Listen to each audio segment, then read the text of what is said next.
Estamos de volta. Bem-vindos a mais uma edição do Papo com o Nico. Hoje, um assunto bem legal. Vamos falar sobre saúde mental no trabalho. Eu trouxe aqui uma psicóloga conhecida minha de bastante tempo, uma amiga pessoal, para a gente poder discorrer sobre esse assunto, que é algo que vem sendo muito abordado nos últimos anos. É um tema bem recorrente, principalmente depois aí dessa questão sanitária que a gente sofreu nos últimos anos. A preocupação com a saúde mental do trabalhador, no exercício da sua função, ela vem sendo algo que é bastante abordado pela questão do alto rendimento da pessoa. Quanto melhor a sua saúde mental, mais produtividade essa pessoa tende a ter no seu trabalho. E isso a gente vai conversar hoje. Trouxe aqui para vocês a psicóloga Gláucia Ribeiro, aqui de Goiânia. Então, ela vai conversar com vocês, a gente vai bater um papo aqui legal sobre tudo isso. Mas antes de tudo, antes da gente começar o nosso assunto, o nosso bate-papo, se você já é inscrito aqui no canal do Coordenador Nico, com certeza você já deixou o seu like antes do vídeo começar. É verdade, né? Eu espero que você tenha feito isso. Mas, se você ainda não é inscrito, segura um pouquinho. Não precisa dar like agora. Assiste todo o conteúdo até o final e se em algum momento do vídeo você percebeu que o assunto agregou alguma coisa para você no teu dia a dia, no teu conhecimento, aí sim, com certeza faz total sentido você deixar o teu like. Tranquilo? Então, se inscreve no canal, ativa o sino da notificação, compartilha esse vídeo com quem você conhece. Saúde mental é um assunto de extrema importância e com certeza você precisa disso no seu trabalho. Tranquilo? Então eu vou puxar aqui agora para o nosso bate-papo. Gláucia Ribeiro. Bom dia, Nico. Que bom, sorridente como sempre, o quadrinho ali atrás. E aí, como é que Eu tá? achei legal a sua abertura.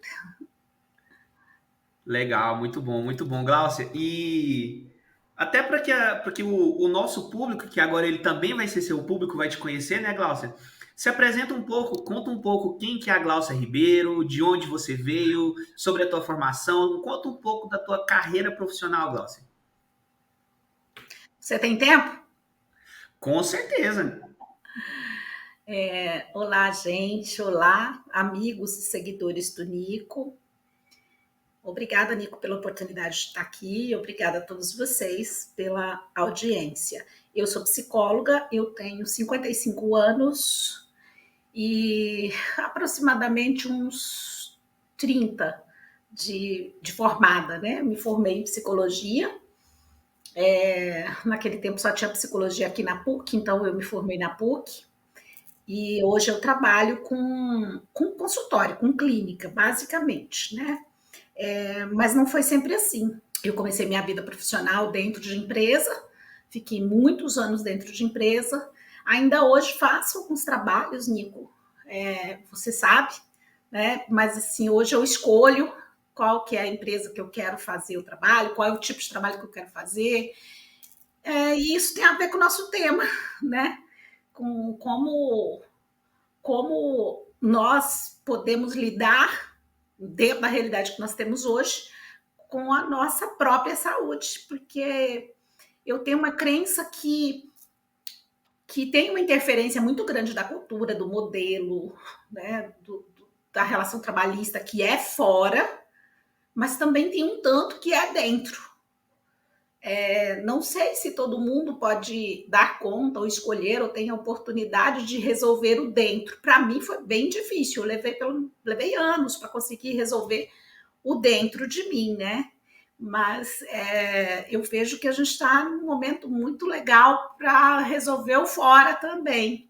Não sei se estou adiantando assunto, mas é isso, Nico. Eu esqueci alguma coisa? Deveria dizer algo mais? Não, não, fica tranquila. Eu, particularmente, sou bastante adepto de spoiler, né? Então, se alguém já pegou um pouco do contexto do que a gente vai falar, que bom. Eu acho que isso acaba gerando, para quem gosta, igual eu, uma ansiedade maior. Pera, ouvi o spoiler disso aqui, agora eu vou assistir até o final para poder entender melhor. Ah, E Gláucia, para a gente poder, de fato, emergir agora nesse assunto da saúde mental no trabalho, eu já trabalhei em ambientes de alta performance onde a pressão ela é muito constante. Então, obviamente, você tem que estar ali ativo o tempo todo, principalmente para quem atua na parte de venda. Isso é algo muito latente. E nem todo mundo entende que entende o que e aonde a psicologia ela pode entrar para poder ajudar você a cuidar da tua saúde, como você disse, de forma interna, resolver ali os teus medos, as tuas dores, para que você performe melhor. O que que tu diria que a pessoa pode fazer ou como que ela pode começar esse autocuidado para que ela entregue mais performance no trabalho? Eu não sei nem por onde começar, Nico. Vou começar por algum lugar aqui. Primeiro, eu vou dizer uma coisa bem polêmica. Existem muitos estudos, é só googar por aí, para entender como o modelo de relação de trabalho que nós temos gera uma espécie de sofrimento psíquico e isso é um produtor de performance. Quanto mais uma pessoa está em sofrimento psíquico, quanto mais ela tá, eu tenho que desempenhar, eu tenho que fazer, eu tenho que bater a meta, eu tenho que isso, eu tenho que aquilo, quanto mais ela tá assim, e é preciso ela estar assim, porque senão ela sai fora do mercado, ela sai fora do trabalho, ela não é mais preciosa, mas quanto mais ela tem isso, e a meta seguinte é maior, maior, maior, mais sofrimento psíquico. O que é esse sofrimento psíquico? Em geral, nas empresas, no ambiente de trabalho, ele começa lá por uma espécie de ansiedade, né? É um coração palpitando, uma respiração mais curta, e é como se você estivesse correndo mesmo. Imagine isso, você está correndo sem parar de correr. Então, isso gera a aceleração do próprio organismo do indivíduo, né? E, com certeza, isso é o tal do estresse, né? Estresse é uma coisa boa. Estresse é maravilhoso. O estresse quer dizer que nós estamos sendo desafiados. Mas o estresse em demasia e em constância pode gerar inúmeros problemas. E começam aí pela ansiedade, o tal da síndrome de burnout, enfim, tem muitos nomes, tem os afastamentos do trabalho. Isso não se sustenta, porque ao longo do tempo, eu estou produzindo cada vez mais, parece um ratinho numa roda, não sei se você já viu essa imagem. E em determinado momento eu vou me cansar, o sistema não aguenta. Aí eu perco a minha produtividade, quer queira, quer não, ou seja, não se sustenta. Agora, você me perguntou como que a pessoa pode fazer, a pessoa que está nesta situação, né? Eu acho que primeiro é perceber o seu próprio limite, segundo é perceber as suas próprias possibilidades de fazer mudanças, e terceiro, eu acho que a vida é como é e não como a gente gostaria que fosse, né? Então a gente realmente precisa trabalhar, essa é a realidade que a gente tem.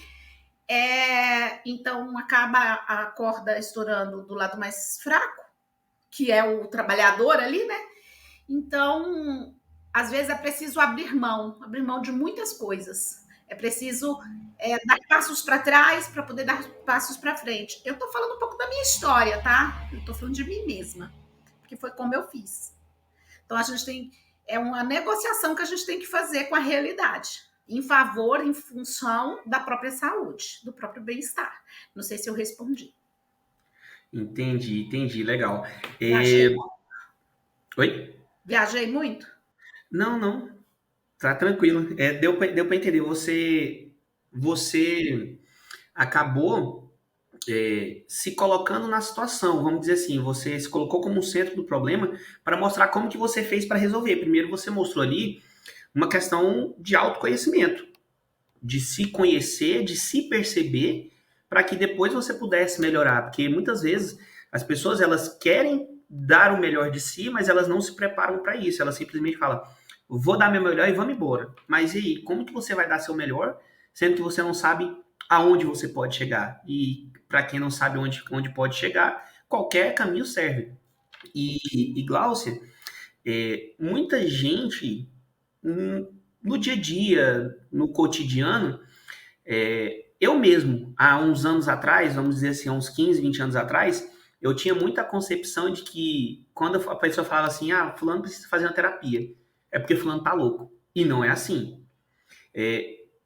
Falando principalmente da psicologia para o trabalho. O que a terapia para o colaborador ela pode trazer de benefícios para a vida dele? Dentro do trabalho, mais especificamente. Nico, eu não sei quanto tempo nós temos, mas eu gosto de contar a história. Isso que você falou me faz pensar o seguinte: quando nós falamos psicologia, é um campo de estudo muito amplo e tem o seu lugar dentro de uma organização. Dentro de uma empresa, um psicólogo está ali para trabalhar em políticas que promovam o bem-estar. E nos dias de hoje, políticas que possam fazer esse sujeito ficar funcional. Então, esse psicólogo dentro da empresa, ele está trabalhando para gerar resultado e para que essas pessoas fiquem bem, fiquem felizes gerando resultado. Então, é bem funcional, é bem prático. É a serviço de quem? Né? É a serviço de resultados, de performance, que é o que vai garantir, inclusive, o trabalho de todo mundo. Aí você faz essa comparação, psicólogo e terapia. Quando nós falamos de psicoterapia, terapia, se em um momento você quiser saber as diferenças disso, a gente pode falar, mas eu vou usar uma coisa pela outra, tá? Quando nós falamos da psicoterapia, ela é para o indivíduo, para o sujeito, para aquela pessoa que está naquela circunstância. Então, o interesse é dessa pessoa, não é de uma organização. E aí, como eu falei que eu gosto de contar história, quando eu fazia faculdade, eu não venho de um berço rico, né? Então, eu venho de uma família modesta, e aí eu precisava trabalhar. Então, fazendo faculdade, já arrumei meus estágios, já precisava fazer alguma coisa, porque senão não ia conseguir andar na vida, né? E assim, eu tinha muitos colegas que eram filhos de psicólogos, filhos de médicos, né? Muitos amigos e amigas nessa condição, mas eu não, né? Meu pai né? Meu pai tem 4ª série, primária e tudo, então eu venho desse lugar. E para começar a trabalhar, onde é que eu tinha um lugar? Eu tinha um lugar dentro de uma empresa, foi onde eu consegui. Porque um profissional, olha, dentista, médico, advogado, veterinário, qualquer uma dessas profissões, se ela tem uma estrutura na família, ela já sai daquilo engatilhada. Mas alguém que não tem que construir. E foi aonde eu construí, né? Eu precisava trabalhar e consegui um trabalho em gestão de pessoas. Então, comecei lá novinha, servindo café, ganhando meu salário mínimo.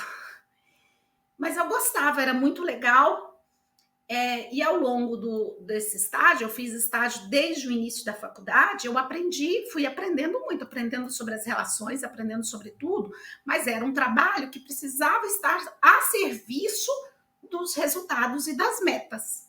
Eu adoro estar a serviço das metas, porque eu adoro metas, sou competitiva, faz parte do meu perfil, mas tem um outro lado meu que eu gosto de trabalhar com a pessoa.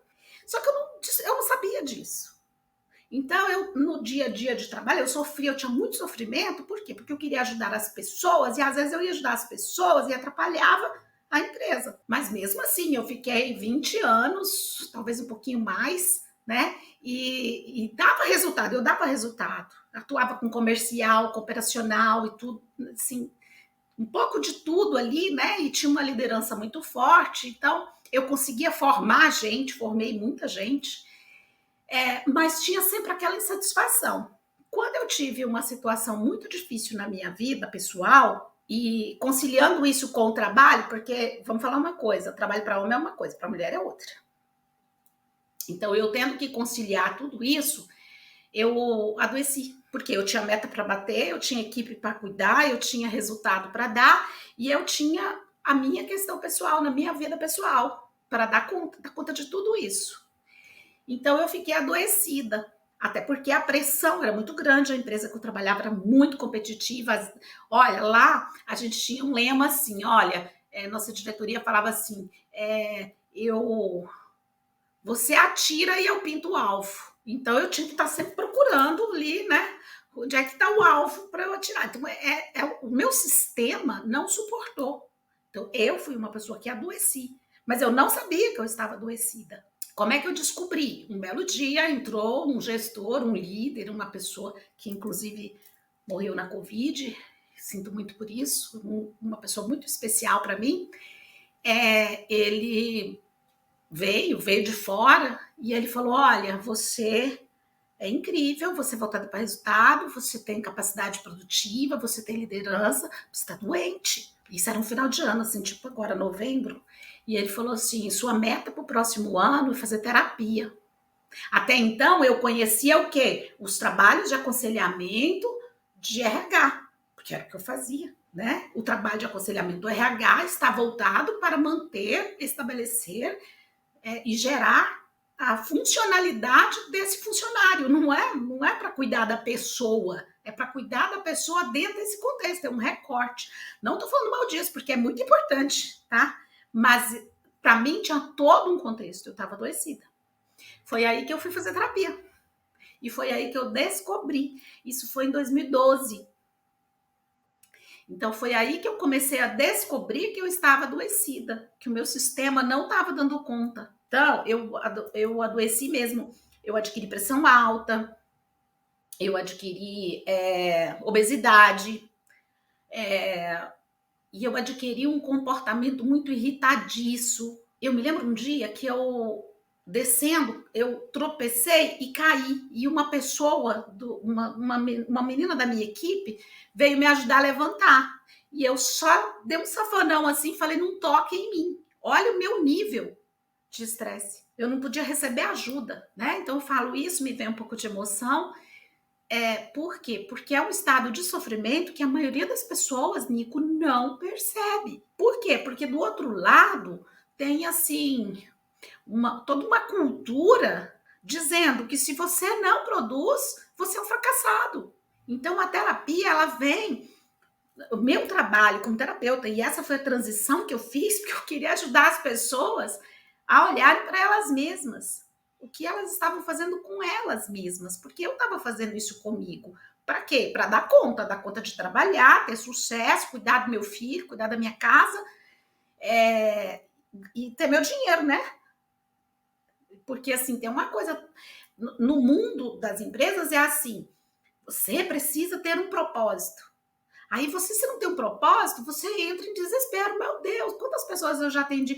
Eu não sei o que é de mim, porque eu não tenho propósito nenhum. Caramba, gente, botar o pão na mesa é propósito. Com certeza. Mas a gente cai na falácia, sabe? E foi por isso que eu fiz essa transição, porque na terapia, isso que eu te contei, que essa descoberta, essa percepção, ela vai ser dolorosa. Na terapia, a gente vai acompanhando isso, né? Vai acompanhando a dor, vai acompanhando a travessia. Eu precisei abrir mão de muita coisa, dar vários passos para trás, me tornar como eu sou hoje, uma profissional sem registro, sem carteira, sem fundo de garantia, sem INSS, não tenho nada, mas falei, gente, e por isso eu acho assim que as pessoas. Eu não acho que isso.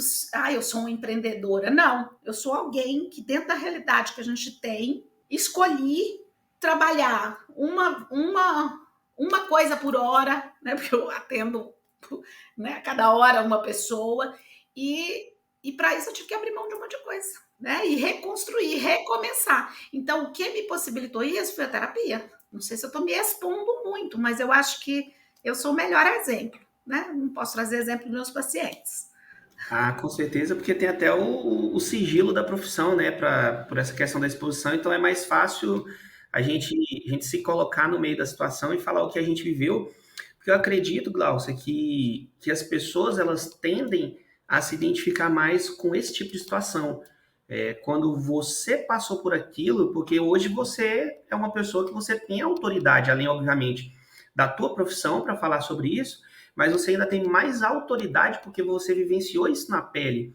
E é algo que engrandece a tua história de vida como pessoa. E tudo isso tem muito a ver com o contexto do nosso trabalho, porque do nosso dia a dia, principalmente do nosso papo, porque tem a ver com a saúde mental. Eu mesmo em duas situações, uma lá em 2013, por uma questão emocional externa, e em 2019 já por uma questão de trabalho mesmo, eu acabei perdendo boas oportunidades. Uma em início de cargo de liderança, onde eu acabei tendo burnout e eu precisei sair, porque eu não estava aguentando mais a rotina. Era uma rotina muito dinâmica, eu trabalhava em call center e às vezes eu tinha que entrar cedo e sair muito tarde. O meu horário ali de registro, eu tinha que entrar 2 horas da tarde e ir até 10 horas da noite. Mas chegou um tempo que eu precisei suprir algumas necessidades que a empresa precisou. Então tinha dia que eu chegava 10 horas da manhã, 9 horas. Aí para eu sair 7 horas, eu tinha que continuar outras demandas. Então queria entregar o resultado que era esperado, porque eu acreditava que aquilo era importante para mim, para o meu crescimento. Então eu fui trabalhando mais horas. Teve vez de eu chegar 10 horas da manhã e sair meia-noite. Na época, para mim, estava tudo bem. Eu acreditava que estava tudo bem. Porque eu estava entregando resultado, a empresa estava gostando, eu estava crescendo. Até que chegou um ponto que eu cheguei aonde eu queria e eu não dei conta porque eu não estava bem. E aí foi onde a empresa foi muito madura comigo, as lideranças que eu tinha até então na época foram muito boas. A gente chegou ali numa questão de uma liberação, eles me liberaram do trabalho, perguntaram se eu queria ser afastado, eles iriam me passar pelo médico, mas eu optei por sair da empresa, porque eu acreditei que para eu me curar mesmo seria melhor. E depois dessa experiência, eu acredito que eu acabei voltando mais forte para o mercado. Eu fiquei um tempo ali fora, fiz outras atividades e voltei mais forte para o mercado, onde eu consegui potencializar ainda mais as habilidades técnicas que eu tinha aprendido durante essa experiência. E eu acredito que todo mundo, agora que é uma visão de quem não é dominante na área, eu acredito que todo mundo deveria fazer uma terapia. Independente da abordagem, que eu até pesquisei um pouco, a questão de psicodrama, comportamental cognitiva, acho, não sei se fala Gestalt ou Gestalt, mas eu acredito que todo mundo deveria fazer uma terapia, primeiro, para ter um domínio de si, para se conhecer, desenvolver um pouco mais o autocontrole. Não adianta, no dia a dia de trabalho, a pessoa fala assim, você tem que ter controle da tua emoção, dos teus pensamentos. Mas como que eu vou controlar isso, sabendo que às vezes eu ganho R$ 2.000, eu tenho um aluguel para pagar, eu tenho energia, eu tenho uma água, aí às vezes eu quero fazer uma viagem para relaxar e eu tenho que juntar esse dinheiro, que eu tenho que pensar na minha aposentadoria lá na frente, como que eu vou fazer um fundo de investimento. Então, a pessoa chega ao ponto ali de pirar, de ter um colapso. Então, isso tudo traz essa preocupação e você cuidar de si é importante, porque você cuidando de si, você vai conseguir entregar mais no teu trabalho. Não sei se, agora como uma pessoa leiga, não sei se eu falei bem. Falei, Glaucia? Falou. Falou muitas coisas muito profundas. É verdade, porque a gente fica nessa ratinho, nessa roda. Por quê? Porque a gente tem que garantir o básico, a gente tem que pensar no futuro, a gente tem que pensar que estamos ficando velhos, não vamos aposentar, né, tão cedo. Então, assim, são muitas coisas materiais que envolvem, né?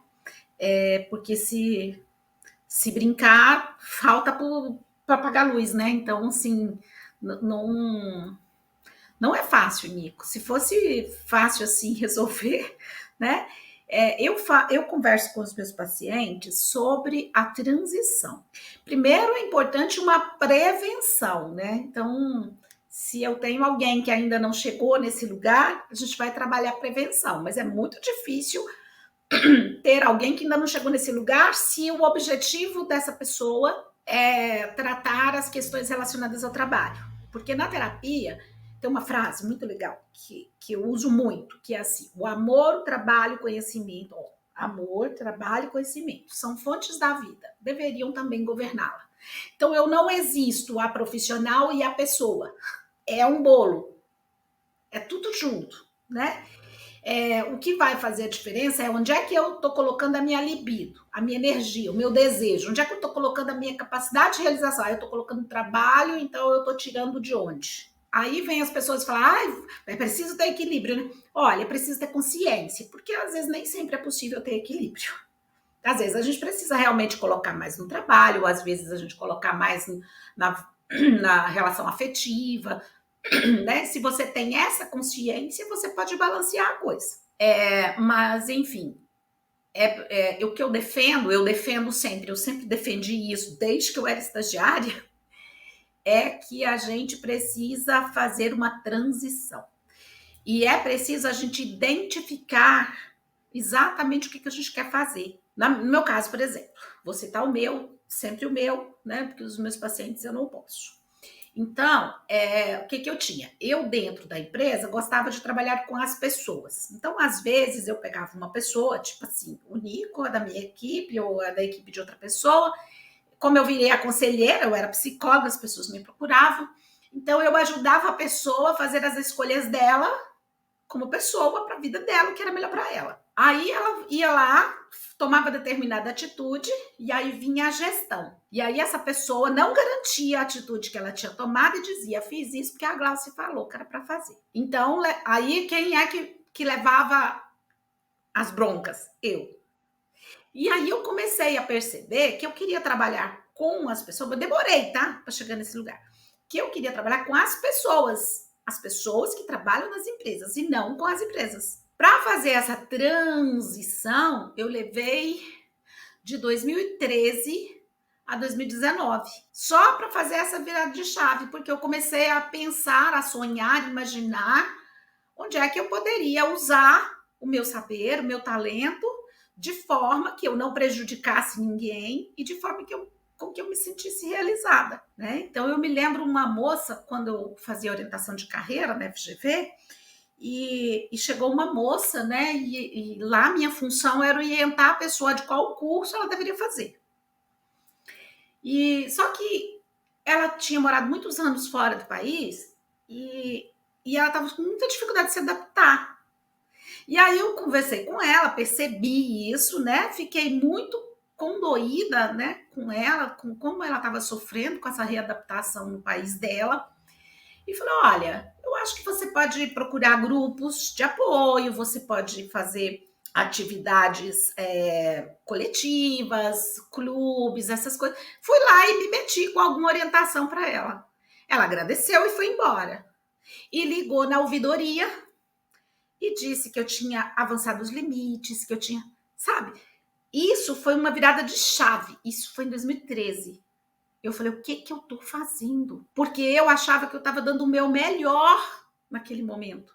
Então eu pensei assim, gente, como é que eu posso dar o meu melhor e a pessoa falar para mim mesma, falar, olha, não gostei disso que você está falando. Ou então ir lá no meu conselho e falar, olha, tem um psicólogo aqui que me mandou participar de grupos, né? Eu não gostei.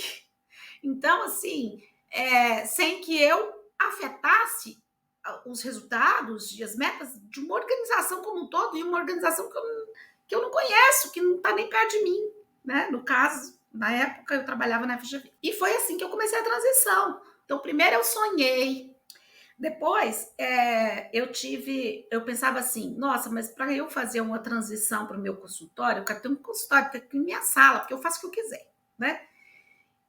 Como que eu vou fazer? Porque eu não posso abrir mão da minha renda. Então, eu fui me organizando, assim, devagar, imaginando. Glaucio, mas como foi que...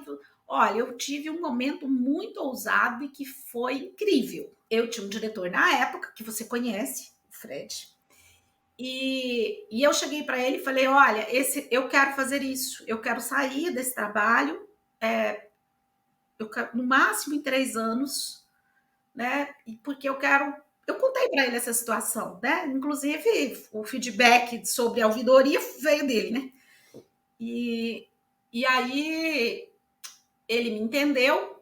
Passaram mais alguns tempos, eu tive uma ideia a partir de uma orientação profissional, de um profissional que me orientou, porque é muito importante isso. Eu tive um profissional que me orientou, fazia orientação de carreira, e a partir dessa orientação, eu cheguei à conclusão de que eu precisava de horários. Então, eu fui lá, fiz toda uma lista do que eu fazia na empresa, quanto tempo eu levava para cada atividade que eu fazia, e levei para o meu diretor, que é a pessoa que você conhece, e falei, ó, eu trabalho efetivamente X horas aqui na sua empresa. Então, eu quero juntar essas X horas aglutinadas, mesmo que eu não almoce no jante, para sobrar X horas para mim, para eu poder ir fazer meu consultório. E adivinha? Não. Ele topou. Ó. Ele disse, olha, arrume um estagiário e treina para quando você não estiver aqui. Então, eu peguei todas as minhas horas, concentrei em cima de trabalho feito, trabalho realizado, e fiquei com a outra metade do tempo livre para mim. Foi uma negociação que eu consegui fazer, porque eu trabalhei muitos anos nessa empresa, eu tinha uma moral, né? Eu tinha todo um lugar. Não é todo mundo que pode fazer isso. Não é Isso é todo mundo. verdade. E por isso, aquele nosso outro assunto, né? Por isso que eu estou muito feliz com o outro assunto que está rolando, que é o tal da eliminação da escala 6x1. Eu estou muito feliz. Porque se a gente conseguir parar de vender o nosso tempo e vender o nosso resultado, nossa, gente, a gente pode crescer muito a vendendo o resultado. Porque quantas vezes a gente está lá no trabalho e perde um tempo lá, a gente vende o tempo para a empresa. Aí tá, não tem nada para fazer agora, não tem, sabe? E você fica lá, você tem que ficar lá, porque você vendeu o seu tempo. Você não pode fazer nada para você, você não pode ir no médico, você não pode estudar, você não pode atender um paciente, porque você vendeu o seu tempo para aquela empresa. Então, se você for capaz de vender o seu serviço para essa empresa, né? Tá, você já bateu sua meta, pode ir embora, vai cuidar da sua vida. Né? E, então eu acho que eu tive a possibilidade de fazer isso, mas muita gente não tem. É preciso que existam políticas para que essas coisas aconteçam. Então, até para a gente poder continuar aqui, né, Gláucia Ribeiro, mais uma vez, se até agora esse conteúdo, tudo que a gente conversou aqui, agregou alguma coisa para você, deixa teu like, se inscreve no canal, ativa o sininho da notificação. Vou buscar trazer cada vez mais conteúdos que possam melhorar o conhecimento das pessoas, a performance, trazer algo que você possa realmente utilizar de fato na tua vida. Mas agora, Glaucia, a gente vai entrar num tema que está gerando muita comoção nacional. É um tema que está sendo muito falado. Até te agradeço porque você já começou ele aí, né? Que hoje é a briga ali, vamos dizer, não vou dizer uma briga, mas a polêmica do 6/1, da escala 6/1 versus a escala 4x3. O que isso pode trazer de benefícios, às vezes o que impacto que isso pode trazer ali na parte econômica, por exemplo, no setor de serviços, quem sabe ali no mercado, o que isso pode aumentar de preços, a inflação, porque querendo ou não, é um tema que ele vai movimentar toda a economia. Primeiro ali a questão da escala de trabalho, que também existem pautas aí que pode ser que diminua a questão salarial. Se diminuir a questão salarial, o que isso vai trazer de inflação para o preço final de um produto, de um arroz, de um feijão, de uma carne. Então, Glaucio, vamos entrar nesse assunto que eu quero entender um pouco mais do que você pensa sobre ele. Pelo que você já disse aí, você já abordou que você entrou nessa questão lá atrás para o início de uma transição e que você viu muito benéfica. Eu acredito, sendo bem sincero, que isso pode ser benéfico, mas não acredito que exatamente vai ser dessa forma, muito por conta da questão da economia, que a gente está vivendo um processo que está um pouquinho complicado, não pela questão de, sei lá, o que o povo diz, o Brasil vai virar uma Venezuela, mas muito mais pelo nosso poder de compra, porque o salário do brasileiro é muito pouco, eu acredito. Dava-se para ganhar muito mais. Mas aí, fazendo esse paralelo, você disse, seria muito melhor a pessoa vender o seu resultado. Mas hoje eu vejo que 70%, 80% da população, eles não são movidos a resultado. Então, que ponto que tu acredita, já para a gente entrar no assunto, que pode ser feito isso, fazer com que a sociedade acredite mais no resultado e entenda esse modelo que está querendo ser aplicado, porque, gente, na minha visão como leigo novamente, essa questão da escala 4x3, ela não é simplesmente só para diminuir o seu dia de trabalho, o fulano vai trabalhar menos. Não, é para você cuidar da tua saúde mental. Então, Glaucia, deixa eu entender aí como que tá a tua visão, o teu entendimento sobre essa questão, que eu sei que você está bem ansiosa. Tô louca para falar disso. Não sei nem por onde eu começo de novo. Mas eu vou começar contando história. Quando saiu a PEC das domésticas, eu fui uma das pessoas que chiou. Por quê? Eu, uma trabalhadora assalariada, com um filho com necessidade especial, precisava de uma cuidadora, então eu trabalhava, metade do meu dinheiro eu tinha que pagar para ela, né? A outra metade é o que eu custeava a vida. Mas se não fosse assim, ficar só em casa eu não tinha possibilidade de custear a vida. Então, foi muito difícil naquela época. Por quê?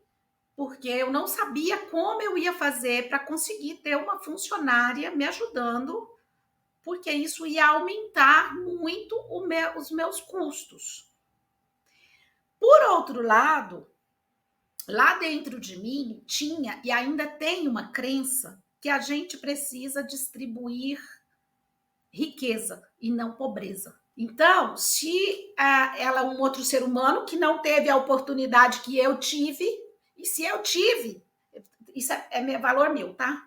Se eu tive, é minha responsabilidade distribuir com ela. Só que veja bem, eu sou pequenininha.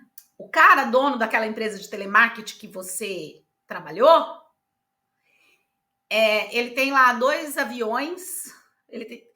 Você percebe que existe uma guerra? Por quê? Se a gente quiser, primeira coisa que a gente tem que falar, se a gente quiser distribuir uma sociedade mais justa, mais igual, qual é o problema daquele dono sei lá quem é o dono daquela empresa lá de telemarketing, de telecom que você trabalhou, em redistribuir isso? Nada. É uma lisquinha assim, na vida dele.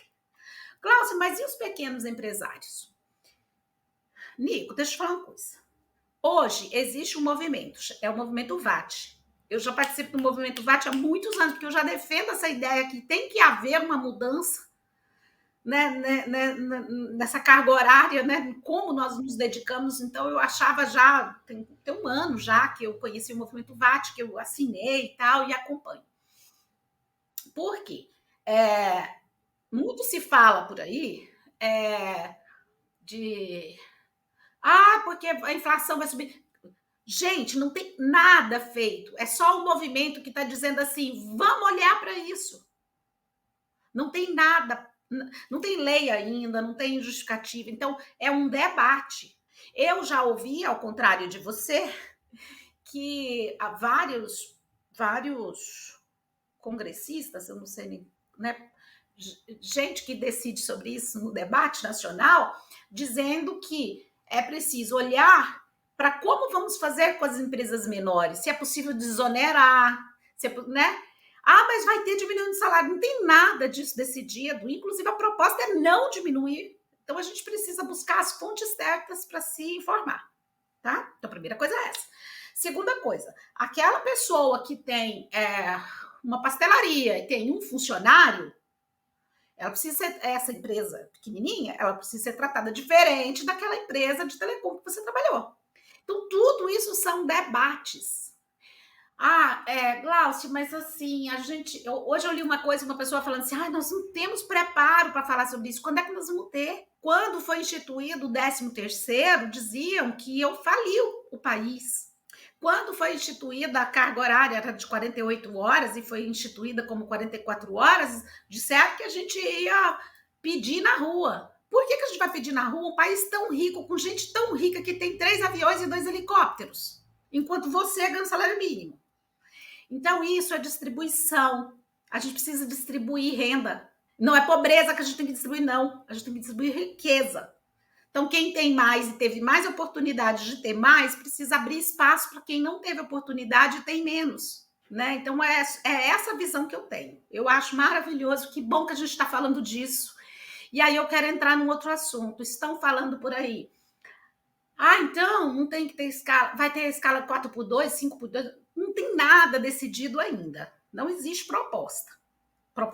Essa aqui que nós vamos aprovar. Não existe. É discussão ainda, é debate.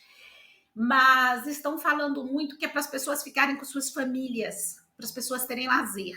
Não é só isso, Nico. É para as pessoas terem saúde mental. Porque sem saúde mental, não tem sustentabilidade. Empresa nenhuma. Em 2012, acho que 2012, eu não tenho certeza, e eu esqueci o nome do autor, Jeffrey alguma coisa, eu mandei para você o link, depois se você quiser, você pode pôr na descrição os links que eu te mandei, que ele disse assim, Ele dizia assim, ele fez uma pesquisa, é um pesquisador de, esqueci a faculdade, e ele fez um livro, eu acho que é um livro, um artigo que diz assim, o trabalho está matando as pessoas e ninguém liga. E aí ele faz todo um estudo onde ele menciona problemas cardíacos, pessoas que morrem de infarto por estresse. E o trabalho não é só a carga horária, é a toxicidade dele. Porque na medida em que você tem pessoas que estão em sobrecarga, elas também vão ficar mais irritadiças, mais bravas.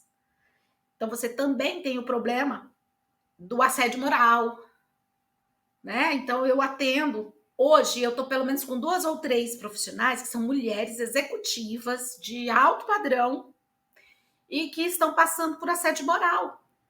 No caso das mulheres, então, é muito grave, porque as mulheres, além de passar tudo isso dentro da empresa, elas ainda têm que chegar em casa e dar conta do segundo turno, do terceiro turno. Quem aguenta? Que saúde aguenta? Então, nós estamos falando de saúde. E eu tenho uma amiga que trabalha com educação infantil e ela traz muitos dados para mim. Ela disse para mim, Glaucia, as crianças estão doentes. Elas já chegam na escola doentes. Por quê? Porque a mãe, ela não dá conta. E é ela que tem que tomar conta, é a mulher. Então, nós temos visto por aí o aumento de jovens e o até fica bem em conta o índice quando a gente olha para as crianças que se... Por quê? Porque o pai, a mãe, a pessoa que cuida, não está ali. O cuidado com essa geração está sendo jogado lá na escola, e a escola está sobrecarregada, porque ela não tem essa alçada. Então, nós estamos falando de um problema muito sistêmico, Nico. Não é só, vamos diminuir a 6 por 1, isso vai quebrar o Brasil, porque as empresas vão falir. Não vão falir, gente. A gente vai demorar para se acostumar, mudar dói. Mas a gente conseguiu botar 13º, a gente conseguiu botar férias, a gente conseguiu cair de 48 para 44. Então, é só mais uma conquista. E que há de se ter uma transição para isso, né? E considerar as particularidades. Então, a gente precisa sair do medo, porque esse medo que, vamos virar Venezuela. Gente, esse medo paralisa, porque do jeito que nós estamos, não tem sustentabilidade para a sociedade. É preciso que haja mudança. E as mudanças, elas começam por via dos movimentos sociais e dos movimentos de pessoas, de gente comum, eu e você, gente, qualquer um, né? Gente como a gente. Então, é abrir mesmo a cabeça para falar, caramba, como é que pode ser isso? Como é que vai ser? Como é que eu vou fazer? Olha, eu consegui ter a minha cuidadora. No final das contas, ajeitei daqui, ajeitei de lá, adaptei e consegui ter a minha cuidadora para me ajudar. Glaucia, mas e aí, o que aconteceu? Você ficou falida? Você deveu para o mundo inteiro? Você ficou devendo o governo? Não fiquei devendo nada. Eu registrei ela no e-social. No caso das domésticas, por exemplo, eles colocaram um e-social diferente, com uma taxa diferenciada para gente. Então, assim, é diferente da pessoa que trabalha numa empresa, o custo desse indivíduo. Então, assim, Nico, mudanças doem, mas elas são necessárias. E a gente precisa olhar para essa sociedade como um todo, e não a partir do meu umbigo. Porque não existe só o meu umbigo. É isso que eu penso. Falei demais de novo. Não, fica Falei. tranquilo. Eu confesso, o Glaucia, que por ser leigo a gente acaba tendo opiniões diferentes e tendo uma preocupação mais macro, porque eu sou graduado em administração. E hoje, como eu atuo em posição de liderança, querendo ou não, eu me vejo numa situação um pouco diferenciada. Eu tenho que olhar, vamos dizer, o lado do meu liderado, que está ali comigo, mas eu também tenho que olhar o lado da empresa. E eu assisti um vídeo num canal, que inclusive eu recomendo para vocês assistirem, o Josué Aragão aqui no YouTube. Ele é um cara da área da economia e ele abordou sobre essa questão, mas ele também levantou ali alguns números. Apenas no Brasil inteiro, 21 empresas foram cadastradas já para poder iniciar um período de teste antes mesmo de entrar em evidência esse tema. E aí, 2 delas tiveram que sair da pesquisa, porque foi quando teve a tragédia lá do Rio Grande do Sul, mas as outras 19, elas continuam testando, mas até então elas já colocaram estatísticas de que o relacionamento dos liderados com os líderes melhorou, a performance dessa pessoa melhorou, os resultados delas melhoraram. Então, isso é uma coisa boa que tem que ser falado da forma que realmente aconteceu. É porque a gente está vivendo, sei lá, os últimos 10, 12 anos de política tão latente que tudo se leva para a polarização política. Aí vira aquela eterna briga. Direita contra esquerda, rico contra pobre. E eu penso um pouco semelhante a você, de que a gente que tem que haver essa distribuição de riqueza, mas não necessariamente as pessoas têm que entender que distribuir riqueza é o, sei lá, o Elon Musk pegar o dinheiro dele e sair doando para todo mundo. Teoricamente, ele não é obrigado a fazer isso, mas Nem é ele tem digno uma forma... isso, né? Hã? E nem é digno, né? Eu não quero, você quer? Não, assim, eu prefiro que ele distribua a riqueza dele, por exemplo, de uma forma que ele me ajude a performar melhor. É isso que às vezes as pessoas não entendem, que vira essa briga, mas se o cara tem dinheiro, ele tem que doar. Não, cara, ele não é obrigado. Tem pessoas que doam o seu dinheiro e tudo certo, porque elas compram uma causa diferente. Por Nico, mas a exemplo, gente não está falando de doação, a gente não está falando de assistencialismo. E não, a gente aí, não está falando disso, mas as pessoas, muitas vezes, na ignorância do tema, e não é ignorância de tratar mal, mas ignorância de ignorar uma certa forma, elas não veem dessa forma, elas acham que ele tem que sair dando, e não é assim. por isso que esse canal aqui é importante. Por isso que falar disso é importante, porque a gente precisa esclarecer. Nós não estamos falando de dar, ai, vamos dar para aquele pobrinho ali. Não é sobre isso. Nós estamos falando de dar dignidade, de dar possibilidade de saúde, de dar possibilidade da pessoa produzir, de dar possibilidade dela... Porque lembra que eu falei? O amor, o trabalho e o conhecimento são fontes da vida. Dela trabalhar de um jeito que ela sinta prazer. E assim, tem muita guerra de narrativas, né? Essa palavra, né? Narrativas. Sabe, Nico, eu acho que não tem uma polarização. A gente tem, olha, a gente tem um grupo muito extremado. O resto é gente que nem a gente. Estamos aqui discutindo. Eu concordo com a parte, você concorda com outra, a gente é comum. Então a gente não está posicionado do outro lado, porque polarização tinha que ter dois polos, né? Então acho que a gente tem um polo só que está brigando tá com todo o resto, né?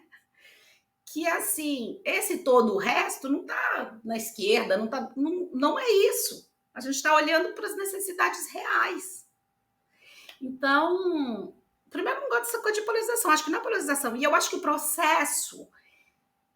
processo democrático, ele é um processo que pressupõe a gente discordar e chegar a um acordo, né? Discordar, chegar a um acordo, convencionar. Pode ser que você não goste, pode ser que dessa vez o meu venceu, pode ser que da próxima vez é o seu. Então, acho que a gente precisa sair desse lugar de só porque a pessoa lá é da esquerda, tudo que ela está falando é uma merda. Né? E eu criminalizo, eu coloco aquilo lá como... bom, se é com ela, não tem nem conversa, já é ruim. Não, né? Eu meio que tiro a legitimidade desse outro de existir. A gente tem que parar com isso, né? O outro tem o direito de existir e de ter opiniões. E de discordar, e muitas vezes essa opinião ser contrária da nossa. E de discordar em cima de dados, de números, né? Então, assim, gente, vamos apresentar, então, quem não gosta de 6x1, vamos apresentar as pesquisas que provam que 6x1 pode falir. Vamos fazer os estudos sobre isso. Olha, vamos falir em tanto tempo, sabe? Vamos virar Venezuela. Essa conversa, gente, isso não é argumento. Por exemplo, igual a gente estava até conversando antes de entrar no ao vivo, eu trabalhei muitos anos em shopping, que a escala 6x1, ela é aqui, teoricamente tem que ser a funcional, porque você tem que ter várias pessoas ali para atender, por exemplo, o rico quando ele vai lá se divertir com o filho dele. Claro. E aí... não só o rico, eu quero ir de noite numa boate, tem que ter alguém lá. Não. E aí, eu trabalhei lá, acho que foi por 4 meses, e aí logo depois que eu saí, teve alguns colaboradores, graças a Deus eu não tive nesse meio, eu sempre busquei entender os meus erros, então eu não julguei a empresa, mas teve gente que se achava prejudicada por causa disso. E aí juntou ali, acho que foram 5, 6 pessoas, entraram na Justiça do Trabalho E aí a empresa mudou, mesmo tendo que funcionar ali no horário diferenciado por ser shopping, eles mudaram a escala dele para 5 por 2. Então eles separaram uma quantidade X de grupo e foram colocando, iniciando em dias diferentes. Então a pessoa trabalhava 5 dias, folgava 2 consecutivos, depois voltava de novo. E muitas vezes, eu não sei como é que eles fizeram, mas as folgas elas caíam em dias diferentes. Então ele trabalhava tipo 2, folgava um, trabalhava mais 3, folgava outro. E aí isso, as folgas iam cair em dias alternados. E funcionou muito bem. E, inclusive, os colaboradores que lá continuaram falaram: nossa, melhorou, a gente descansa mais, a gente não tem que ser aquela de ter uma folga só no meio da semana, tipo só na quarta-feira, e na semana que eu vou folgar no domingo, eu acabo não tendo a minha folga na semana. Eles conseguiram achar um meio termo que fosse bom para todo mundo, que a empresa não saísse prejudicada de não ter o colaborador ali naquele dia, mas que ela também tivesse outro para suprir essa necessidade e que aquela pessoa conseguisse ter um descanso melhor para quando ela voltasse ela rendesse melhor. E aí, antes de passar, até na empresa atual que eu tô, eu levantei esse tema, né? Conversei com uma gestora de uma outra área lá, da área de relacionamento com o cliente, e ela falou, cara, talvez ali, por exemplo, você fazer uma escala 4 por 3, a pessoa pega ali, considerando a semana começando no domingo, independente de você ter expediente ou não. Você pega a semana começando no domingo, aí a pessoa folga domingo, trabalha segunda e terça, folga na quarta, trabalha quinta e sexta, e aí pega o sábado e domingo. Essa pessoa tem ali os 3 dias de descanso dentro da escala 3 e os 4 dias de trabalho. Dá para você fazer algo desse modelo. Ou, por exemplo, sei lá, os modelos híbridos. A pessoa, sei lá, trabalha de casa um certo tempo X de dias, que ela consegue render, mas ela não está ali enfrentando o problema do trânsito, às vezes ficando horas esperando o ônibus. E aí, 2 vezes, 3 vezes na semana, ou um dia que tem que ter uma reunião de resultado, ou uma reunião coletiva, aí sim essa pessoa vai. Talvez isso possa melhorar. Porque eu também sou um cara defensor do home office. Eu trabalhei 2 anos em home office. Bom, né? E eu vou te dizer, eu sofri muito naquele trabalho que a gente se conheceu, porque eu tinha que acordar 5h30 da manhã, para poder pegar o ônibus 6h30. E nisso eu deixava meu filho na babá. Então eu tinha que pegar o ônibus 6h30 para chegar no trabalho às 8. E muitas vezes eu chegava 8h10, 8h15, às vezes 8h30, até o ponto de eu pedir para alterar o meu horário de trabalho para iniciar às 9, porque o deslocamento era complicado. Eu tinha que pegar um ônibus do meu setor para um terminal de ônibus. Nesse terminal de ônibus eu tinha que pegar um que ia direto. Mas muitas vezes eu tinha que calcular tempo, tipo, vou perder o ônibus aqui, então vou pegar um outro para passar em outro local e encontrar ele no meio do caminho. E sair do trabalho às vezes 6 horas da tarde e chegar em casa 9 horas da noite. Eu estava perdendo tempo de qualidade com meus filhos, eu estava chegando em casa, eu estava praticamente trabalhando e dormindo. Eu chegava em casa, encontrava meu filho, ficava ali 20 minutos com ele, jantava, ia tomar banho e já ia dormir para acordar de novo. Então isso tudo eu vivi na pele de não conseguir adaptar até o ponto que isso começou a me afetar no meu resultado e eu via que eu não estava entregando resultado para a empresa, até o ponto de eu falar assim, olha, eu acho que não está fazendo sentido, vamos trocar. E aí hoje, não estou de volta no home office, mas hoje eu tenho um benefício muito grande. Onde eu estou morando, eu fico a 7 minutos andando a pé do meu trabalho. Então, toda a minha vida está concentrada. Eu consegui ajustar uma logística que ficasse mais interessante para eu aproveitar melhor esse tempo. Então, o que eu perdi ali 5 horas praticamente dentro de transporte coletivo, se eu gasto hoje 40 minutos andando, é muito. Então, isso para mim já foi uma vitória. Que eu acredito que seria o intuito desse novo projeto, e que, querendo ou não, nesse começo, ele vai gerar muita discórdia, porque cada um vai querer defender seu ponto. Ah, mas e a economia? Ah, mas o trabalho? Ah, mas e o salário? Ah, mas o cara não vai render. Ah, mas e eu vou ter que contratar mais. Ah, vai inflacionar tudo. Querendo ou não, esses pontos eles vão ter que ser falados. Eu acredito que isso não vai ser resolvido agora. Vamos dizer ali que, assim, eu acho que teve, se eu não me engano, teve a primeira vitória, foi a aprovação para poder ir para o Senado, para poder formar a comissão. Então, vai formar a comissão. Para formar uma comissão de debate. Isso, para formar a comissão para debater. Aí vai formar a comissão. Depois disso, aí acho que não sei o processo correto, a sequência, aí vai vir um relator que vai mostrar como que é o projeto.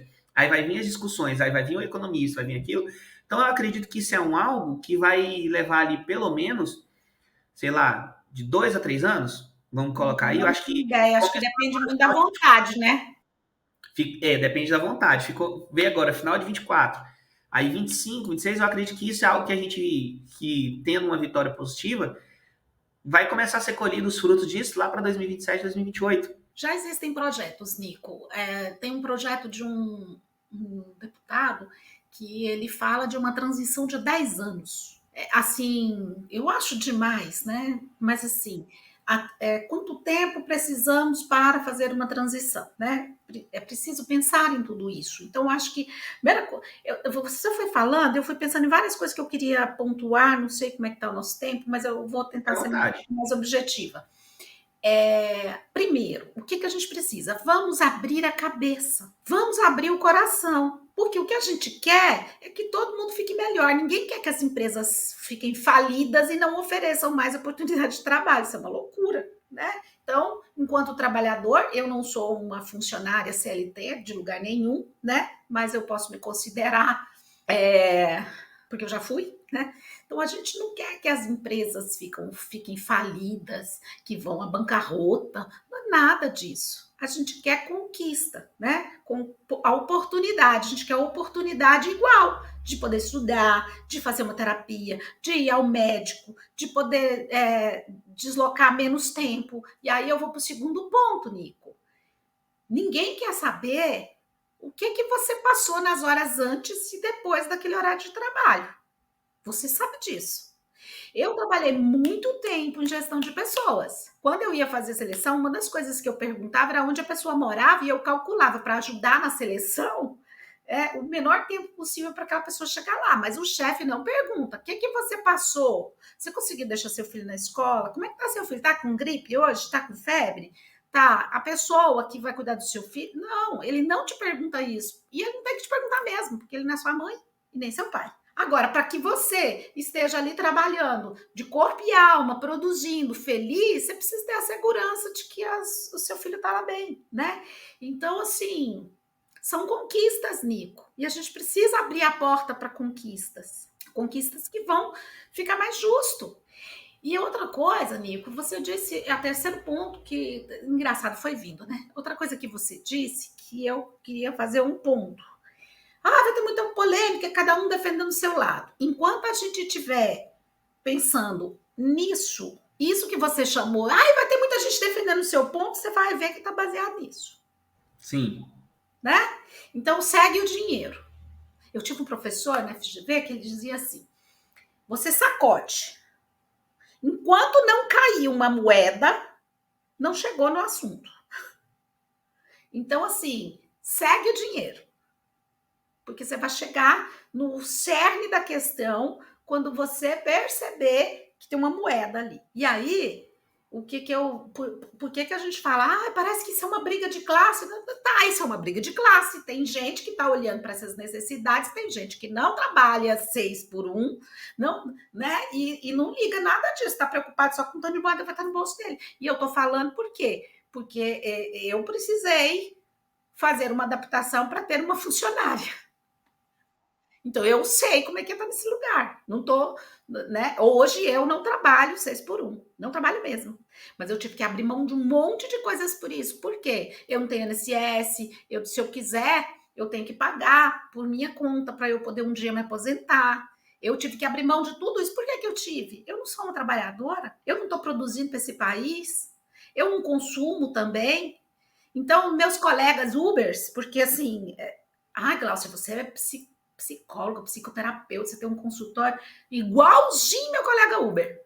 Eu tô igualzinho ele, né? Eu só recebo seu trabalho, eu não tenho garantia nenhuma. Então, isso são coisas que precisam ser olhadas, gente. A gente precisa de uma proteção, de uma guarda, de alguém que nos ajude, que nos apoie. Por quê? Porque sozinha eu não dou conta. Então, a gente não está falando de uma guerra para um matar o outro.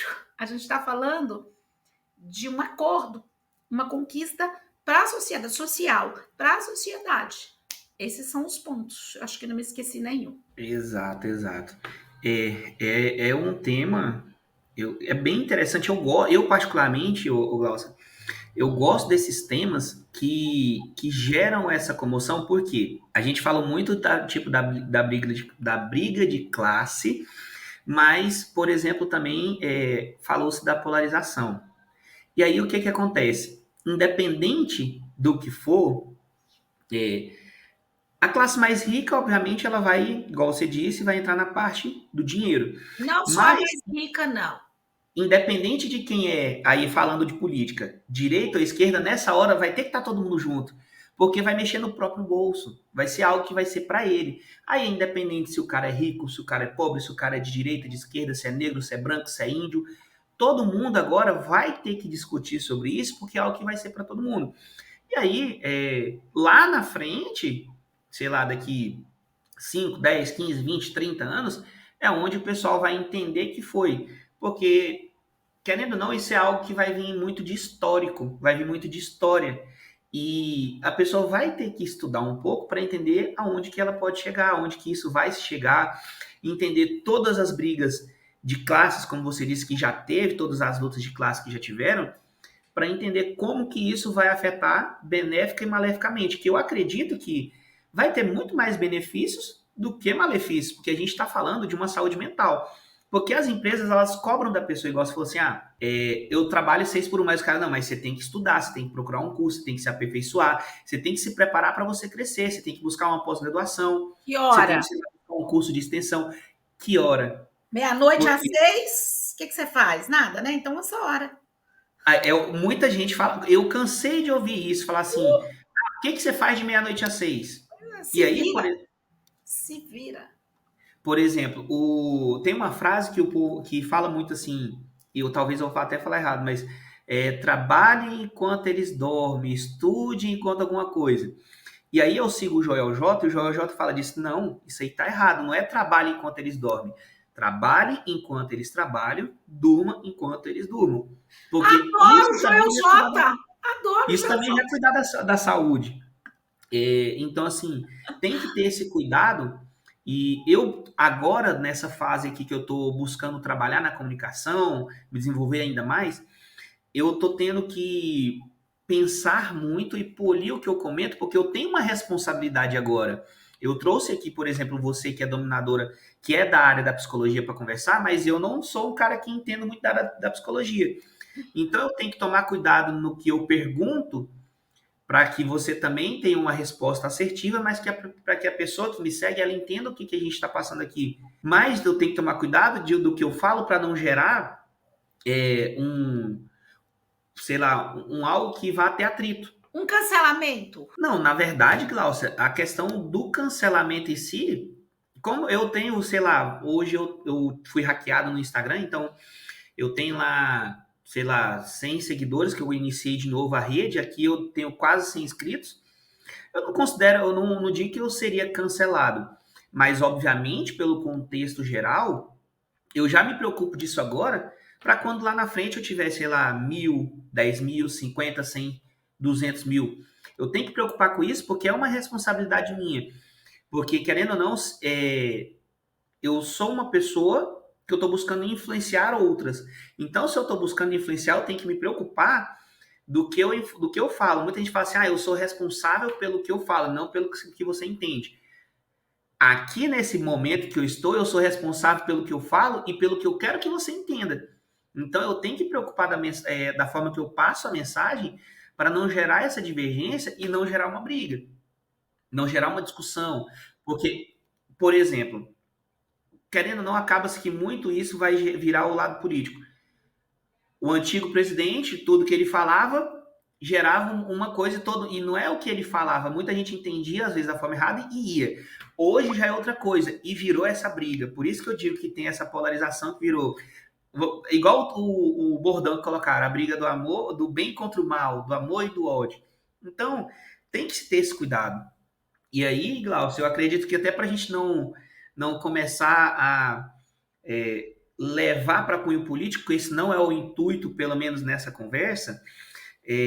Hoje, Glaucio, o que você recomendaria para as pessoas que estão dentro dessa questão do 6 por 1, 4 por 3? O que você recomenda que elas busquem entender mais? Olha, vai buscar entender, sei lá, como funciona a escala, contexto, sei lá, para que elas estudem mais e realmente saiam do ponto de ser um leigo e busque entender um pouco mais. Obrigada, Nico, pela pergunta. Então, Nico, primeira coisa, a gente precisa entender que tudo é política. Não existe isentão. Quando eu levanto de manhã, vou pegar um ônibus, quando nós somos seres políticos, então a gente precisa parar de criminalizar isso. Eu sei que são muitos anos criminalizando uma classe política, tá, tem gente boa, tem gente ruim em tudo que é lugar, e em tudo que é profissão, né? Então, eu acho que a primeira coisa a gente precisa parar de pensar que não tem nada com isso, porque tudo que decidirem é sobre, se a gente não participou, temos que aceitar calados. Então, essa é a primeira coisa, né? Vamos participar. Segunda coisa, Nico, quando você fala, eu não sei, não quero, eu sou responsável, eu acho lindo isso que você está dizendo. Tem uma história antiga, antiga, antiga, mesmo antes de toda essa discussão atual, a gente já falava disso, a gente estudou isso na faculdade, de uma história de um cara que narrou uma invasão alienígena num rádio, na época era rádio, e muitas pessoas se... Esse cara, inclusive, foi preso e tal, porque assim, ele estava fazendo um experimento, foi uma brincadeira. Ele narrou via rádio uma invasão alienígena. E as pessoas saíram se... Então é muito grave mesmo abrir uma câmera e dizer coisas.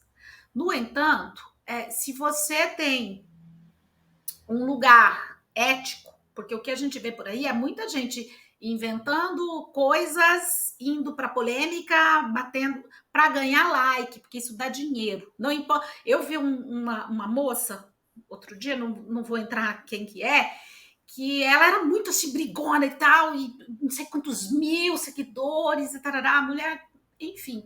Aí eu vi uma entrevista dela e ela disse: não penso nada disso, é um personagem. Eu faço isso porque dá lucro. Ela mesma falou. Então, a gente precisa ser seletivo e ter senso crítico. Tudo que a gente escutar, eu acho assim, escuta mesmo, gente, ouve. Mas não acredita nem em mim. Pessoal, não acredita nem em mim, não acredita no Nico. Vai estudar, vai ler esse respeito, vai buscar várias fontes. E não tem problema discordar, mas discorde a partir do seu lugar. Nico, eu não sei se a gente tem maturidade para lidar com todas as mudanças que estão acontecendo. Mas eu sei que tem gente como eu e você, que temos um pouco mais de privilégio, né? Estamos aqui na frente de uma câmera, quer dizer que lemos, estudamos, temos alguma, né, para poder passar, que precisa ajudar nesse processo, e é um processo educacional. Você sabe que eu venho da área de educação, é a minha paixão, né? Formação, educação, e eu acho que a gente falhou muito com a nossa educação. A gente, quando eu digo, nosso mundo, muito falho com a educação. A gente não tem maturidade para usar uma rede social, né? E aí vem a questão das bolhas, essas coisas todas, né?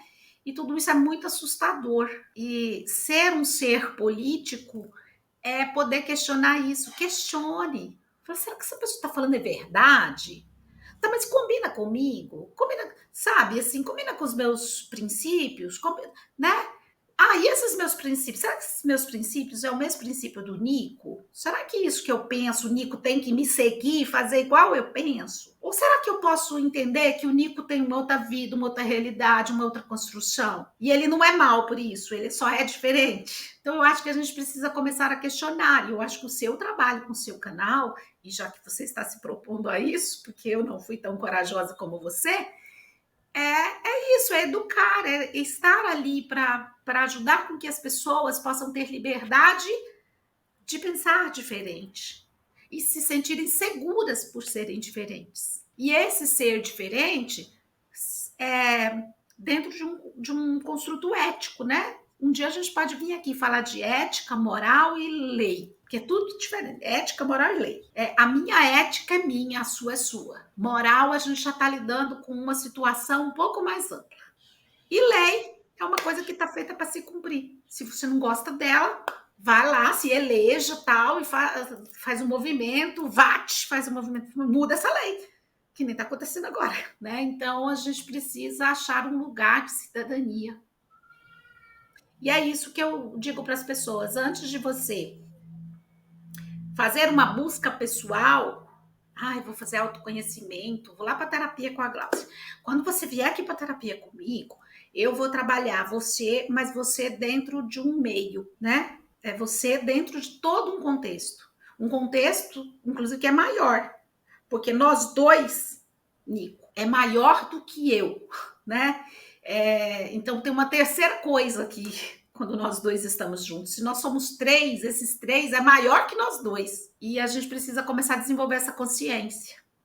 Eu acredito, bom, eu ia dizer, se você vier aqui para minha terapia, nós vamos trabalhar em cima disso, né? Quem é você? Quais são seus desejos? Como é que você está se colocando nesse mundo? Qual é a relação que você tem com você mesmo e qual é essa relação que você tem com esse mundo externo? Não dá, no indivíduo não existe sem o meio. E o meio não existe sem o indivíduo. Então, é uma visão bem sistêmica. Você falou de abordagem. A minha abordagem é uma abordagem mais humanista, de base psicanalítica. Então, eu trabalho no consultório desde tratamento de redução de sintomas pós-traumáticos até orientação de carreira. Então, assim, tudo isso na verdade, é tudo junto ao mesmo tempo, né? Não é separado. É isso, não sei se eu falei tudo. De novo, eu fiz palestrinha, eu adoro fazer palestrinha, acho que eu vou ter que abrir um canal para mim. Olha, é bom, é bom. É muito bom, sabe, o Glaucia, toda essa troca de conhecimento. O intuito do meu canal em si, obviamente, eu quero ter um canal grande, relevante, quero, mas eu abri muito mais para isso, para perder esse medo, porque você falou aí, é difícil uma pessoa ter coragem, e eu via muita gente fazendo canal, vai e coloca. Tem que ter coragem, até que um dia eu falei assim, eu vou pegar e vou gravar o primeiro vídeo. Aí eu não gravei, só que eu peguei um corte de um outro vídeo e coloquei. Aí eu falei, cara, eu vou montar um podcast, só que eu não tenho, sei lá, todo o investimento agora para começar. Ter um estúdio, câmera boa, então... E todo mundo falou, cara, começa. Antes feito do que perfeito. Então, se você quer fazer alguma coisa, faz. Sim, obviamente, você vai se preocupar minimamente com a qualidade, mas cria coragem e faça independente do que quer que seja. Você é da área da psicologia, então vou gravar, sei lá, já fica até a dica. Vou gravar vídeos ali sobre os diferentes tipos de abordagem da psicologia. Vou falar do psicodrama, vou falar da comportamental cognitiva, vou falar da psicanalítica e por aí vai. Então, conteúdo tem. E vai ter gente que vai consumir diversos tipos de conteúdo, porque você vai mostrar o teu conteúdo. Obviamente, você vai ter um embasamento teórico, tem uma linha que você vai seguir, todo o contexto, mas você vai mostrar de acordo com a tua ótica, como que você faz, como que você ensina. E, Gláucia, até para a gente poder partir aqui para a parte final, que é meio redundante, partir para a parte final. Antes disso, te perguntar uma coisa. Você não queria falar daquele negócio do alto rendimento? Sim, interessante. Depois você faz um corte. Foi na parte ali do lutador que eu falei? Da pessoa de alto rendimento. Eu acho que quando você fala isso agora, tudo que a gente falou, a gente vai fechar nisso aí. Legal, legal. É porque é o seguinte, Glaucia, existem os profissionais de alta performance e os de alto rendimento e alta performance estão ali no limite, que entra um pouco na questão da saúde mental. Eu assisto muito luta, é um conteúdo que eu gosto, já lutei, não cheguei a lutar profissionalmente, mas dou aula, inclusive, e a gente vê muito na questão da alta performance que os esportistas, eles têm que estar ali no nível mais alto o tempo todo. E falando muito de saúde mental, a gente pensa, que força mental que esse cara tem, ele tá treinando todo dia, levando porrada, levando soco na cara. Aí ele prepara para ir lá lutar, sei lá, no dia 16 de dezembro, amanhã, 16 de novembro. E aí chega lá e ele vai levar mais porrada. E aí ele perde. como que o cara faz para ter essa força para chegar e lutar de novo? E aí tiveram 2 casos com lutadores do UFC. Ele estava preparando, ele ia fazer tipo uma entrevista de emprego para entrar no UFC, que é o Dana White Contender Series. E ele é brasileiro, é um cara muito, muito bom no que ele se propõe a fazer. E aí, faltando ali, acho que foram 5 minutos para ele entrar, ele desistiu de entrar na luta. Ele falou, não vou lutar, porque ele depois foi falado da questão da crise de pânico. E recentemente, eu acho que deve ter pouco mais de um mês, um outro lutador, ele de um round para o outro, ele meio que travou, deu crise de pânico, mas ele, pelo menos, ele estava ali, ele falou, vou continuar. Mas ele não performou do mesmo nível que ele sempre performa. Que ele é um cara assim, mas muito fera, muito bom no que ele faz, luta muito bem, e quem é fã dele que segue, ele fala assim, pô, mas o Bruno ele não lutou do mesmo jeito que ele luta. E aí a gente pensa, se esse cara que tá ali o tempo todo, ele tem essa força, e o cara às vezes que não é do mesmo nível, como que a gente pode fazer para cuidar dessa parte exatamente? O que, por exemplo, se fosse você conversando com esse lutador, você diria para ele, o Bruno, vai fazer isso, vai buscar aquilo, dá uma cuidada melhor. Como que as pessoas podem, que veem esses caras como espelho, que são influenciadores, lutam, como que a gente conseguiria, nós, meros mortais, porque o Galvão Bueno narrando o UFC, ele chamou os lutadores de gladiadores do terceiro milênio. E eu que sou um mero mortal e vejo aquele cara como espelho, ele falhando, pô, porque eu penso, como que eu vou cuidar de mim, sendo que ele mesmo não deu conta? Vou tentar uma resposta técnica, Nico. Primeiro, você mencionou a palavra pânico. O que é pânico? É medo, certo? Certo. O que essa pessoa tem mais medo nesta vida? Qualquer um deles. Vamos chutar, né? A gente não está conversando com ele, a gente não sabe. Mas provavelmente, qual é o maior medo desse indivíduo? Se tratando de um lutador, o medo da derrota. Que ele tá ali e ele quer vencer. Então, ele não tem o direito de ser derrotado, certo? Sim. Todo mundo está olhando para ele, esperando que ele ganhe. Você lembra o que aconteceu? Ah, você não lembra porque você é novo. Mas o Ronaldinho. Qual dos dois? O fenômeno ou o bruxo? Fenômeno, porque é muito Sim. antigo. Teve piripaque no meio da Copa. Desmaiou, teve uma convulsão. Tiveram agora nas Olimpíadas vários atletas de alta performance, eu não vou lembrar os nomes porque eu não acompanho, que declararam, e inclusive militaram e militam na saúde mental dos atletas. Existe uma expectativa muito grande em cima dessas pessoas. Então, o maior medo dela, e aí o medo toma conta, acabou, né, amigo? O medo tomou conta, acabou. Mas vamos trazer isso para a gente comum, que aí é o que eu estou falando da resposta, espero ser uma resposta técnica. Eu, como mulher que sustento minha casa, cuido do meu filho, da minha família, dos meus pacientes, tenho todas as minhas responsabilidades. Em determinado momento, um dia, eu fui a um shopping com uma amiga e eu comprei um monte de coisa para mim. Aí eu saí do shopping e falei, meu Deus, eu não deveria ter gastado tudo isso. Por que, amiga? Não, porque eu tenho um monte de coisas mês. Na verdade, eu tinha como gastar aquilo para mim. Mas eu senti uma culpa danada de gastar aquilo para mim. E ela disse assim, mas por que? Mas o que pode acontecer, amiga? Eu falei, não sei, eu posso fracassar. E ela disse para mim assim, amiga, você tem o direito de fracassar. A gente já vê esse mundo com direito de fracasso. Menino, aquilo me tocou assim que eu comecei a chorar. Caramba, eu tenho o direito de fracassar. Mas você, quando está ali na competição, não tem... Você acha que você não tem o direito de fracassar. Fracassar seria a morte. Glaucio, como é que faz para eu não amarelar na hora, né? Que o cara amarelou, né? Eu tenho um amigo que ele é instrutor de voo livre no Rio de Janeiro.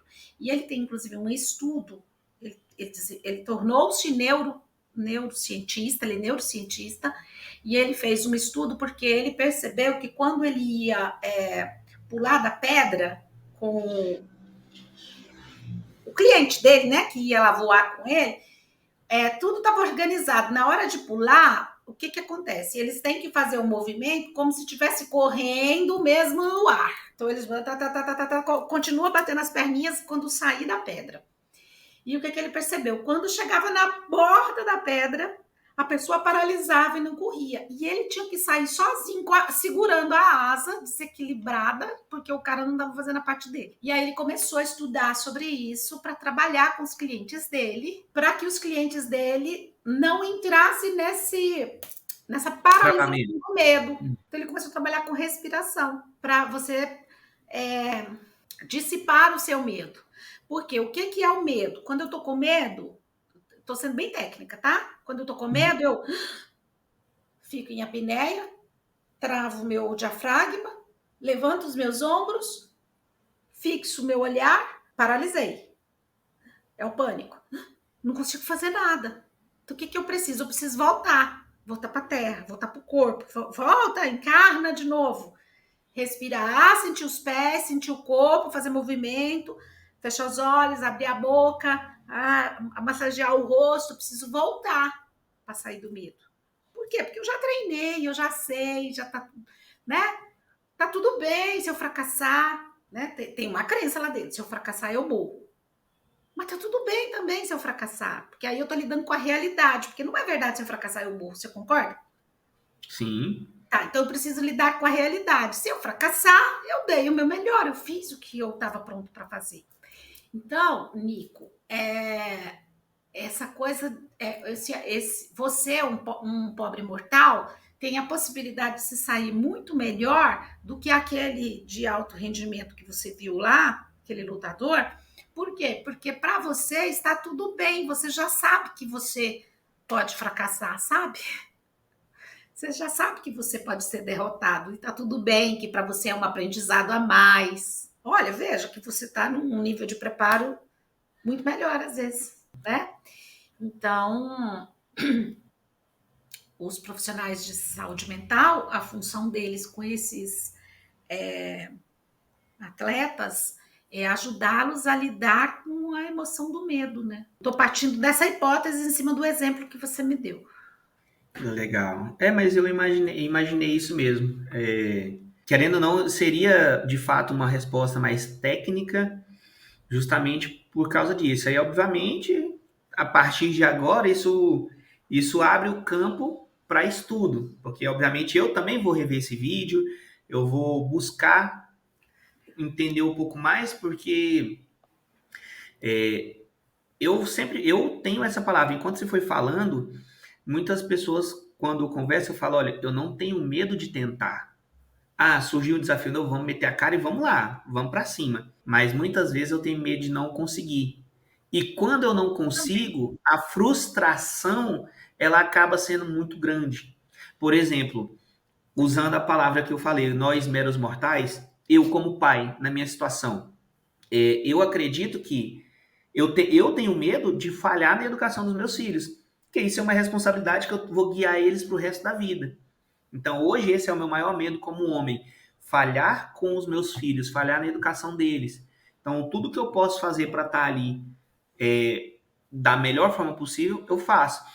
Por exemplo, no meu trabalho, qual que é o meu medo? Muitas vezes, que isso vai trazendo para a minha vida pessoal.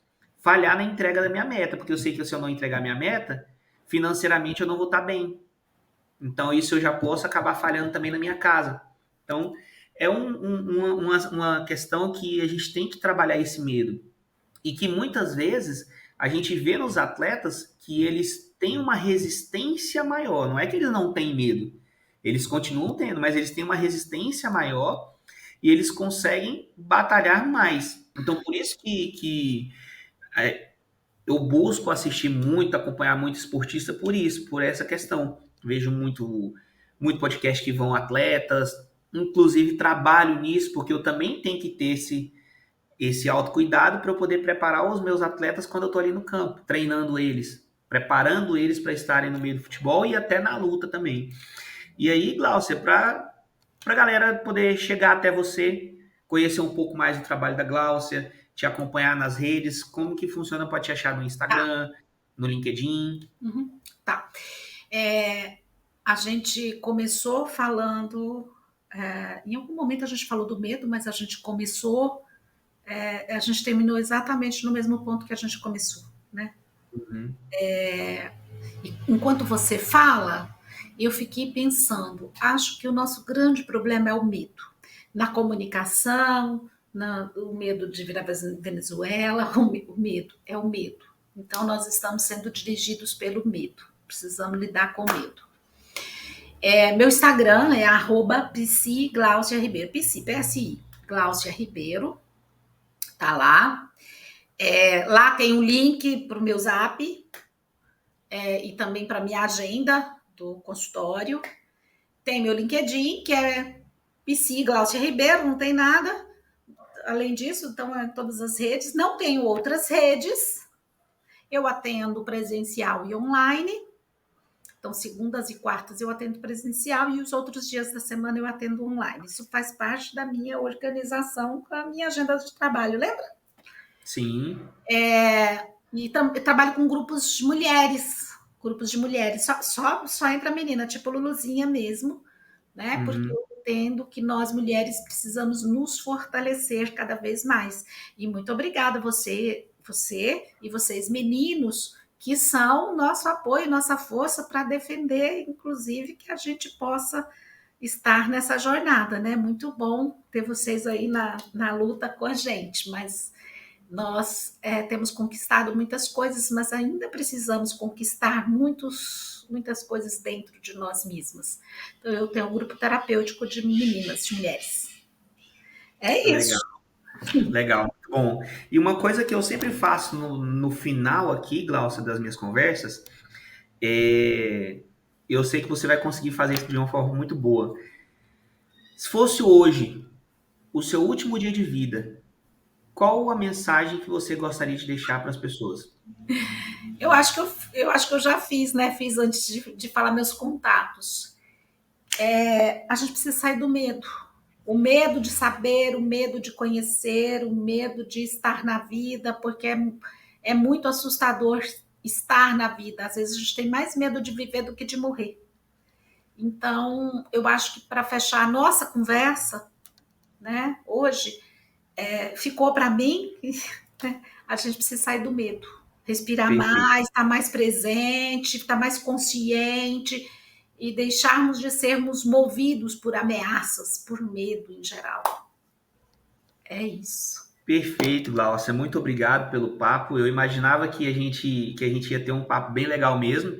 Confesso que eu estava bem ansioso. A gente estava marcando, já tinha mais ou menos, acho que um mês e pouco ou dois, e agora casou num dia de feriado, até por conta de agenda, de organização. Mas que bom ter você aqui, ter esse momento de troca de ideias. Eu espero que as pessoas que assistam esse vídeo consigam extrair tudo que a gente quis conversar. Eu acho que tudo não é a pessoa, não tem todo mundo vai conseguir absorver, mas o máximo possível que você conseguir extrair e aplicar no teu dia a dia, faça, execute. Você tem aqui uma ferramenta muito boa, o vídeo vai ficar salvo aqui para sempre, então se for preciso assistir uma, duas, três, quatro, cinco, 10 que seja, assista.